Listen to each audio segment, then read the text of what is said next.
wa ba'atsan nabiyyina mubasyirina wa mundirin.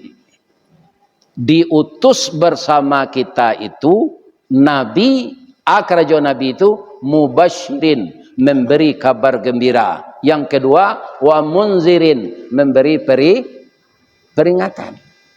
Itu kedatangan nabi itu, Pak.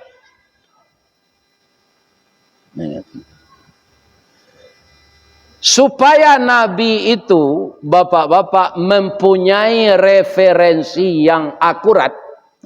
Referensi itu kalau bahasa orang Padang, Pak, mamanje basinggari, mancancang balandasan, kaji badalie kato bamisa. Jadi setiap amal-amal yang kita amalkan supaya jangan tersesat, ada ndak dalilnya? Kalau ndak ada dalilnya dari Rasulullah, jangan ditambah-tambah awak. Berarti awak maino Rasul. Bamang komeno Rasul, disangko amal Rasul tu awak kurang, dek ditambah dengan kemauan awak,